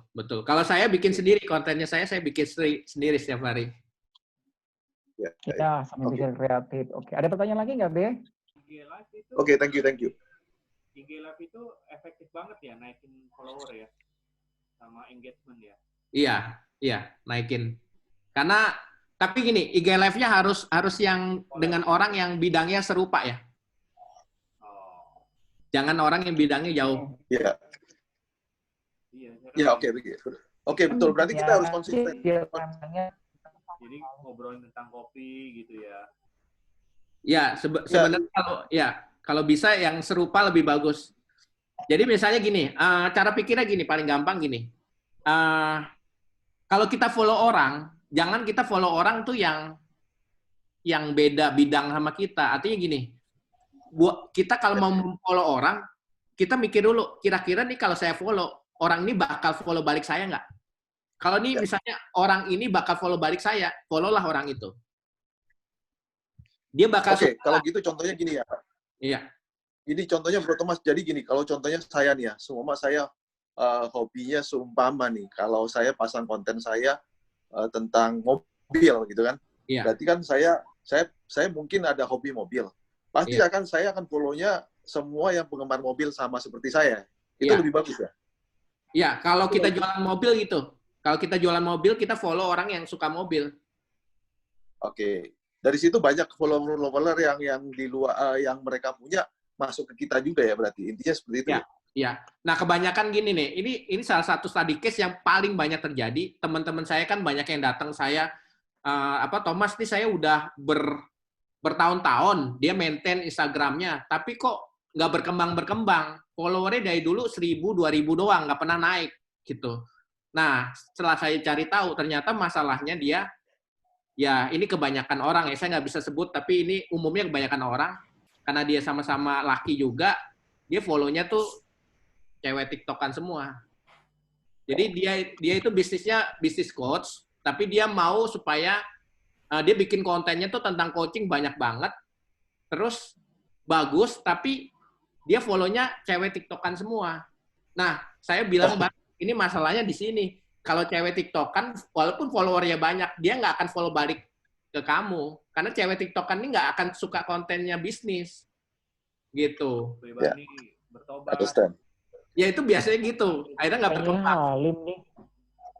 Oke. Halim Banyak gitu sih, tiktokan gitu. Bebani Nah, boleh tanya. Kalau saya Kalau dia follow coach bisnis, akhirnya dia berubah. Akhirnya dia follow coach bisnis semua. Coach bisnis yang bagus-bagus dia follow, akhirnya berkembangnya langsung drastis. Yang dia kerjain 2 tahun, itu dia dalam 6 bulan itu ngalahin pertumbuhan dia dalam 2 tahun. Karena dia merubah follow-nya doang. Tadinya dia follow cewek tiktokan semua, terus akhirnya dirubah, dia follow para pebisnis sukses sama coach bisnis. Akhirnya 6 bulan tuh pertumbuhannya melebihi 2 tahunnya dia gitu. Karena follow orang yang salah aja itu bisa mempengaruhi dia gitu. Kayak gitu. B. Tony Pang mau Bebani tanya. boleh tanya. Silakan. Ya. Ya, silakan B. Tony. Ya, terima kasih sebelumnya Pak Thomas sharingnya tadi.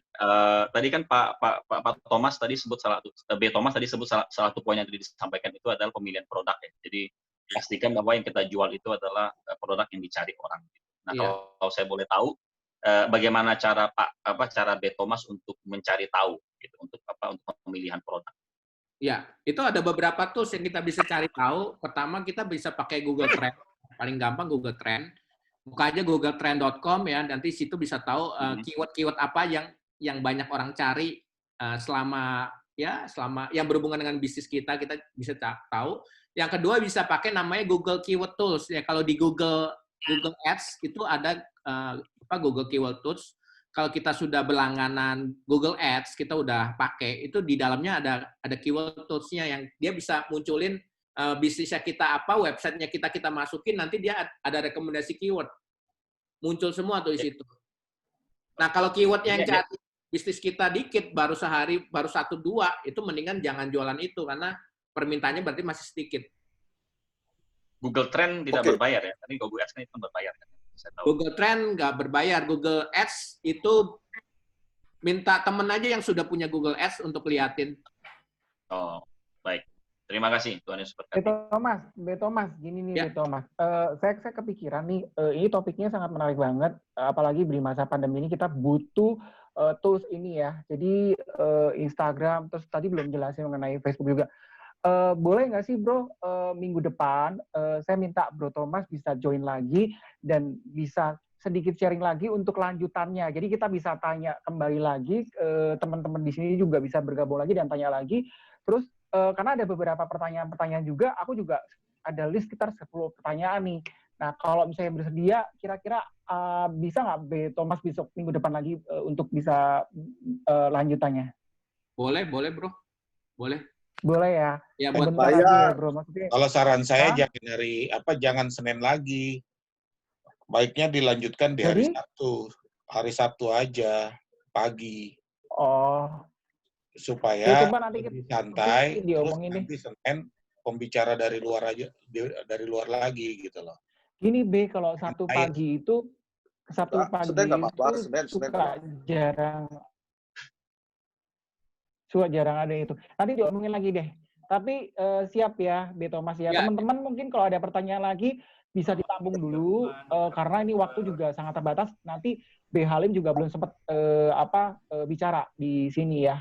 Mungkin untuk closing daripada kalimat kita akan serahkan pada Pastor Halim, bisa disampaikan kata-kata terakhir gitu sebelum closing ini. Thomas.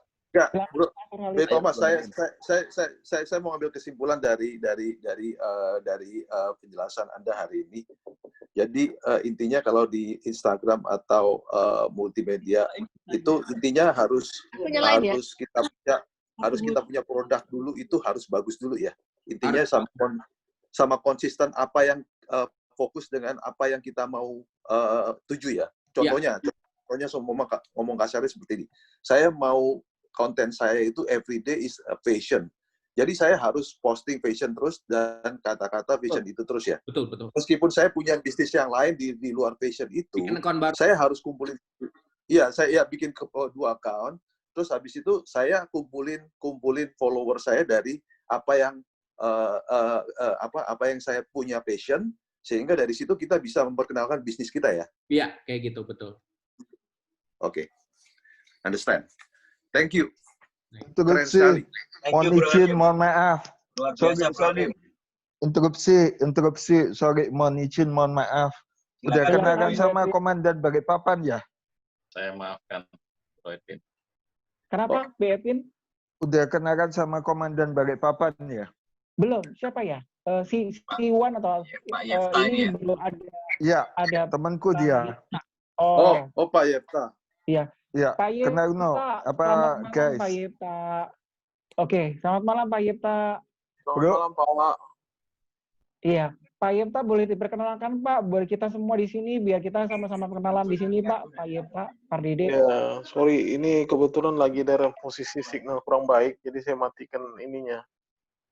Oh, oke. Nggak apa-apa Pak Yefta. Ya, saya dengan Yifta Pardede. Saya dari Regional Kaltim Utara, Pak.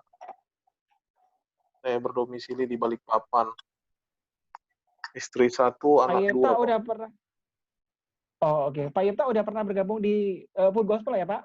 beliau komandan, bro. Oke. Oh ya. Komandan Yefta. Selamat malam Komandan Yefta. Maaf ya Pak Yefta. Bukan komandan lah, Pak. Nama aja. Iya. Itu masih akal-akalan si Edwin aja tuh. Kalau si Wan siapa ya? Si Wan ya. Bisa tolong perkenalkan diri si Wan? C1. Siapa nih? C1. C1 dengan siapa nih? Nggak tahu ya. Oke. Kalau nggak ada itu mungkin nanti bisa dibicarakan minggu depan akan ada lanjutan atau tidak. Karena waktu sudah malam. Mungkin dari Bro Halim mau disampaikan kata-kata sebelum ditutup. Kita itu ada pastorannya atau mungkin di Valen. Ayo Bro Halim, sampaikan Bro Halim. Siapa itu yang ngomong? Pastor in style. Ini. Oh, Nicholas Budi Pradoto ini. Saya nggak ngomong banyak karena saya juga masih orang berdosa. Jadi saya nggak ngomong banyak-banyak. Ya elah. Gitu loh. Enggak, tapi intinya gini, hari ini sangat ternyata gini loh, ternyata di Bundaran HI 12 ini ada semakin lama kalau saya lihat ya. Jadi kita bicara Bundaran HI 12 makin lama makin kelihatan maksudnya bahwa timnya ini makin mengerucut ke banyak inspirasi tentang bisnis baru yang bisa di-encourage di dalam Bundaran HI 12. Jadi ada suatu pertumbuhan secara full gospel businessman-nya itu di Bundaran HI 12. Tapi mungkin di balancing, makanya saya bilang ini harus balancing, jadi nggak setiap hari harus di input sama seperti masukan seperti ini, tapi harus ada kerohaniannya juga biar di saat sedang di dalam tidak kepastian tetap bersandar kepada Tuhan Yesus Kristus sebagai juru selamat kita gitu loh. Karena ya makanya saya bilang kita ini udah berdampak, kita harus punya impact. Tujuannya kan itu bahwa kita harus berimpact pada orang lain. Ya, impact-nya itu apa aja? Bisa juga seperti Thomas ini memberikan suatu encourage baru kepada kita semuanya yang tidak mengerti tentang Instagram, tidak mengerti tentang Facebook, IG, Google Ads dan sebagainya. Akhirnya kita bisa mengerti itu. Dan itu kita bisa terapkan sebenarnya. Kita punya telepon, kita punya Instagram semua, kita punya Facebook semua. Seharusnya kita bisa melakukan itu dengan sendirinya gitu, nggak perlu bantuan orang lain dengan seperti ini. Tapi juga kita juga nggak bisa melupakan Tuhan kita, meskipun kita bisa melakukan itu, tetap kita harus bersandar kepada Tuhan dan fokus tentunya di saat-saat yang seperti ini. Tapi mudah-mudahan sebelum kita menyambut PSBB yang sudah mau berakhir ini, nah ini encourage-nya sangat bagus karena nanti ke depannya sistemnya kita semuanya akan online dan Instagram itu sangat-sangat berfungsi tuh nanti ke depan untuk kita semua gitu loh. Karena kalau saya lihat jualan di Tokopedia sama jualan di Instagram itu bisa lebih mahal jualan di Instagram. Karena apa? Kontennya bagus-bagus, orang melihat konten jadi pengen beli.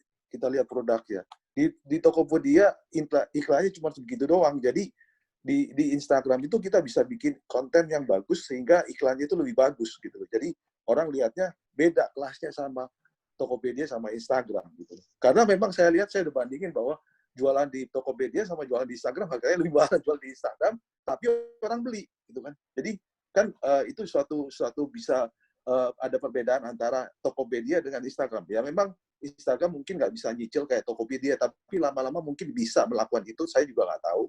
Tapi itu ada menunjukkan suatu grade ya, grade. Jadi kalau di Tokopedia ya mungkin masif, kalau di Instagram lebih eksklusif gitu aja. Itu. Dan follower saya terus terang aja, saya juga Instagram saya belakangan ini kan kurang aktif, tapi saya lihat follower saya naik terus karena mungkin gara-gara istri saya. jadi istri saya jadi ngikut followernya dia gitu loh. Jadi followernya dia banyak yang add saya, jadi saya otomatis naik sendiri. Itu mungkin yang tadi Bro Thomas bilang bahwa apa namanya tadi ada connect yang terakhir. Quality. Bukan yang terakhir itu loh. Rekomendasi berantai. Yes, that's right. Rekomendasi berantai. Iya, itu baru saya kepikiran di situ. Jadi saya kemarin lihat, saya udah lama Instagram saya nggak saya bikin konten atau caption, tapi kok follower naik. Terus saya lihat, oh mungkin dari follower yang di Instagramnya istri saya gitu loh, sama anak saya mungkin ya. Nah, karena lo bro itu Tirta tadi. Dokter Tirta kali bro. Oh iya, Dokter Tirta. Aduh. Berantai jadinya. Gaji banget tuh emang. Enggak, saya karena gini, bukan itu salah. Enggak, ini saya karena saya tampangnya kan nggak pernah nongol di Dokter Tirta. Kalau saya tampangnya nongolnya pernah di tempatnya istri saya sama anak saya. Jadi efeknya seperti itu tuh. Itu mungkin itu dari kan situ tuh efeknya. Deh. Oh iya, kalau itu beda dong. Iya. Itu Markus. Iya, tenang aja. Markus, ada yang mau disampaikan Markus sebelum di closing? Oh, dia lagi telepon. Interupsi. Mohon izin, mohon maaf. Ya, halo. Interupsi. Aku mencoba membantu ini atas permintaan dari dari Visionary Chapter yang di Surabaya. Dia cari pesaksi untuk besok malam. Ada yang berminatkah? Ada yang bisa? Halim bisa. Gimana kok, Rim? Win, nanti aja ya Win, diomongin ya Win di grup ya. Kita udah mau tutup nih Win. Sorry, aku nggak ada grup, bro.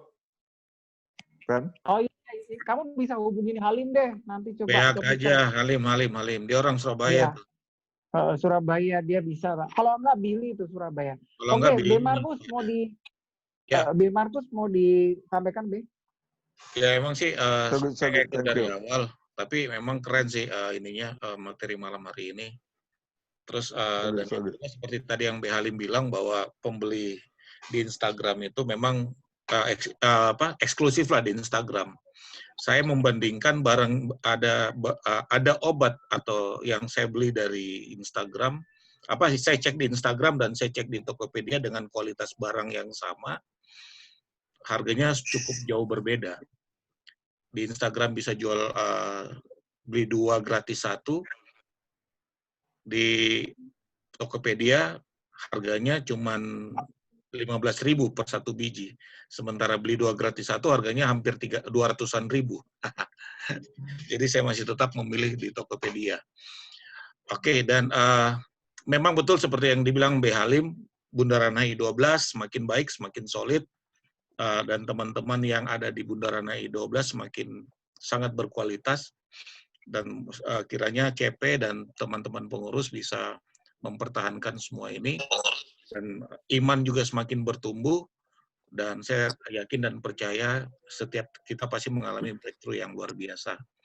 Amin. Di pandemik ini memang kita nggak bisa berada di zona nyaman sekarang, tapi bagaimana kita harus menciptakan peluang yang baru atau pekerjaan yang baru. Dan tetap kita membutuhkan sinergisitas antar satu sama lain. Yang penting kita saling menguatkan, saling mendoakan, dan jangan lupa bahwa kita adalah saudara seiman, di mana kita bisa kuat karena pertama ada Tuhan, kedua adalah karena kita ada dalam satu wadah yang namanya Full Gospel. Berbanggalah dan tetaplah komitmen ada di Full Gospel, secara khusus di chapter Bundaran HI 12, dan mari kita saling mendoakan dan saling menguatkan satu sama lain. Biarlah hanya nama Tuhan yang dipermuliakan. Semakin banyak kita belajar, semakin banyak kita belajar, bukan sombong, tapi kita semakin rendah hati. Terima kasih. Tuhan Yesus memberkati. Oke. Beto Mas, gini, apa namanya, saya pikir tadi saya menjelaskan mengenai yang dari sisi lead ke customer itu ya, itu cukup sangat menarik banget. Mungkin Beto Mas juga bisa di lain kesempatan bisa untuk menjelaskan ini semua ya kepada teman-teman di sini supaya bisa tahu itu, karena itu penting tuh, itu yang sangat penting dari lead ke customer itu baru nanti ke closing ya. Boleh ya Beto Mas ya, nanti di lain kesempatan ya Be. Oke, teman-teman, kita mau tutup chapter pada malam hari ini. Kita mengucapkan terima kasih banyak kepada Beto Mas Yosef yang sudah menyampaikan ini semua menjadi berkat, dan ini ada rekamannya, nanti bisa diminta oleh Bro Niko. Kalau misalnya mau minta slide-slide-nya, bisa minta kepada Bro Thomas. Mari kita mau tutup chapter pada malam hari ini. Bro Simon, minggu depan aja ya, Bro. Mari kalau enggak, kalau B. Thomas bersedia langsung aja dikirim presentasinya ke grup kalau bersedia ya. Boleh. Ya. Thank you banget, Bro. Emang gua harapkan presentasi lu ada. Bagus soalnya. Nanti bisa konsultasi pribadi juga kalau misalnya mau. Oke, kita mau tutup chapter pada malam hari ini. Minta kesediaannya Bro Simon untuk tutup dalam doa ya. Mari kita bersatu dalam doa. Kami mengucap syukur Bapa buat kasih karunia-Mu dalam kehidupan kami. Terbukti Tuhan, kami masih bisa berkumpul satu sama yang lain Tuhan, untuk saling sharing Tuhan. Malam hari ini Tuhan, tadi kami telah belajar tentang digital marketing yang dibawakan oleh Bro Thomas. Terima kasih Tuhan, Kau telah memakai Bro Thomas dalam marketplace, terutama di dalam digital marketing Tuhan. Kami sangat bersyukur, kami bisa belajar, kami bisa bertanya, kami bisa berbagi, dan kami juga bisa menganalisis apa sebenarnya pentingnya dari digital marketing tersebut Bapak. Terima kasih Tuhan, kami berdoa Tuhan buat teman-teman kami yang pada malam hari ini belum bisa hadir untuk chapter malam hari ini Tuhan. Kami tidak tahu mungkin keadaannya Tuhan, tapi Engkau melingkupi pribadi lepas pribadi, biarlah semuanya Tuhan Yesus Engkau jamah hatinya agar kembali chapter di hari-hari akan datang Bapak. Terima kasih juga Tuhan buat Bebani yang telah Engkau percayakan telah memimpin chapter kami ini. Kami mengucap syukur Tuhan dengan kasih-Nya, dengan pengorbanannya, dengan kepemimpinannya Tuhan. Kami merasakan berkat yang daripada Engkau melalui Bebani Bapak. Kami juga berdoa buat member-member yang hadir pada malam hari ini Tuhan. Siapapun Tuhan itu, mulai dari Bro Thomas, Bro Peter, Bro Bani, Bro Niko, Bro Markus, Bro Halim, Bro Edwin, Bro Tony, Bro Billy, Bro Mars, Bro Ferry, Bro Tony, Bro Efta, Bro Victor, dan Jewan Tuhan. Kau berkati semuanya, mulai dari apapun itu Tuhan, aspek kehidupannya Engkau jamah Tuhan. Terima kasih Tuhan Yesus, terima kasih Roh Kudus, ajar kami untuk menjadi seperti Engkau Tuhan, serupa dengan gambar seperti Engkau. Ajar kami juga Tuhan untuk menjadi berkat dimanapun kami berada, dan ajar kami untuk menjadi terang dimanapun kami berada. Terima kasih Yesus, indah permohonan kami. Di dalam nama Tuhan Yesus kami berdoa dan mengucap syukur. Haleluya. Amin. Amin. Oh iya, terima kasih. Teman-teman, nanti kalau mau gabung di chapternya Bro Vincent hari Rabu, silakan ya. Karena yang pembicara nanti Bro Vincent kayaknya ada sesuatu yang baru mungkin yang dia akan sharing. Dan kayaknya sih seru hari Rabu ini. Dan terima kasih Bro Yefta dari mana tadi? Kalimantan ya? Balikpapan, Pak. Balikpapan ya. Kalimantan Timur. Terima kasih Pak. Kalau mau gabung lagi dengan teman-teman di Bundaran HI, silakan Pak. Setiap hari kami ada Pak. Karena ada 10 chapter. Ya, thank you Pak. Terima kasih Pak. Terima kasih semua. Sebelum kita close, ya kita